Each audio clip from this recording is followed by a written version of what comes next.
Oui, Monsieur Benachour, pour votre proposition à l'agenda sur le Fonds mondial, sur la protection sociale. Et il faut encore un rapporteur. Oui, Monsieur de Macht. Et vous allez faire aujourd'hui l'introduction. Oui. Voilà, oui, en effet. Merci, Madame la Présidente. Pardon pour ma courte absence. Alors, juste expliquer pourquoi cette proposition vient maintenant. Nous avions un autre texte prioritaire sur la Palestine. Il se fait que le gouvernement avance, travaille sur le sujet et par ailleurs, la commission qui est la nôtre doit se rendre sur place pour se rendre compte de manière précise et concrète de l'état de la situation. Et donc, nous avons considéré que le texte que nous portons devrait venir un peu plus tard, après en effet que nous ayons pu nous rendre sur place et après que le gouvernement ait pu avancer sur son travail. Donc pour ces deux raisons, nous avons décidé de changer de priorité et de proposer un texte que je vais donc vous présenter maintenant avec votre accord. Alors, la crise sanitaire, économique et sociale mondiale que l'on vit actuellement constitue un énorme défi, ça n'aurait échappé à personne, pour les systèmes de santé des différents pays touchés, particulièrement concernant leur capacité à résister aux chocs.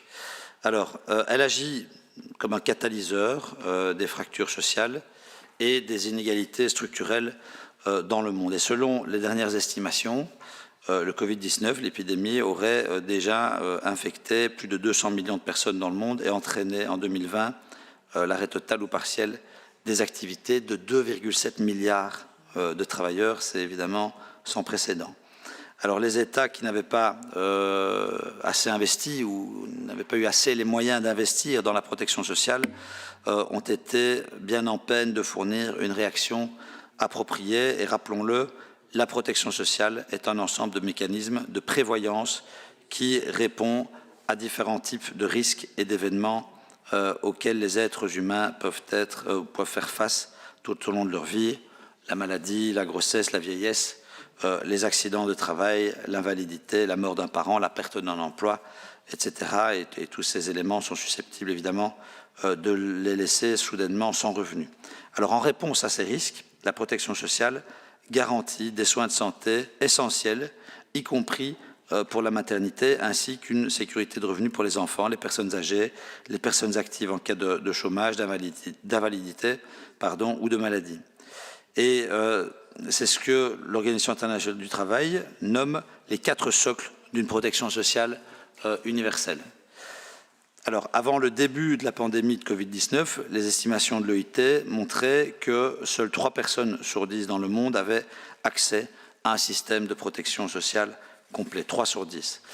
Cela avait pour conséquence que 100 millions de personnes passaient chaque année sous le seuil de pauvreté à cause de dépenses de santé imprévues.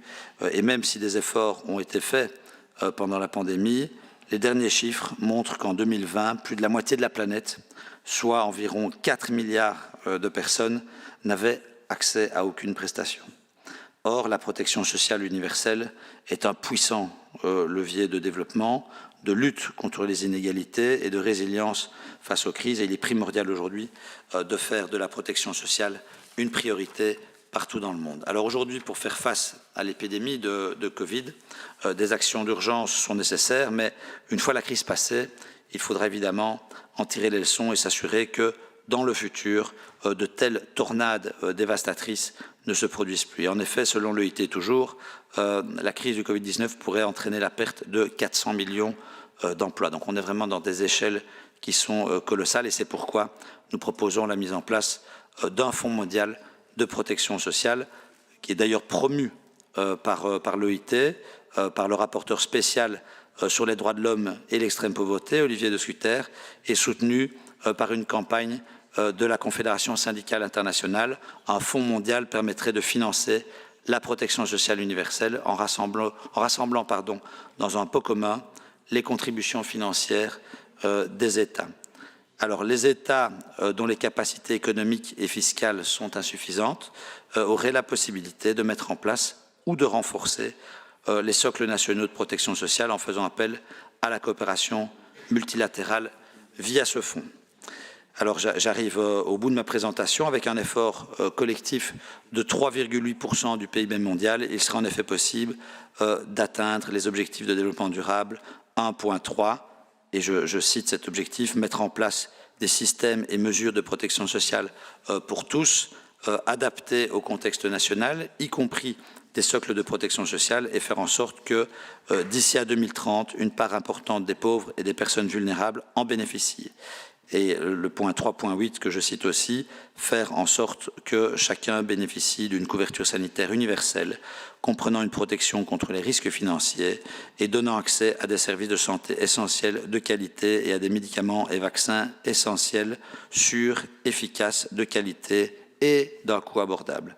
Alors, de surcroît, selon mon groupe, et dans la continuité du travail entamé il y a maintenant quand même plusieurs années par le ministre Jean-Pascal Laby dans le cadre de la loi sur la coopération au développement de 2013, la protection sociale en tant que pilier essentiel de l'agenda du travail décent devrait être une des priorités de la ministre de la coopération et du développement, car oui, pour nous, les socialistes, la protection sociale est un droit et n'est pas un privilège. Voilà, je vous remercie.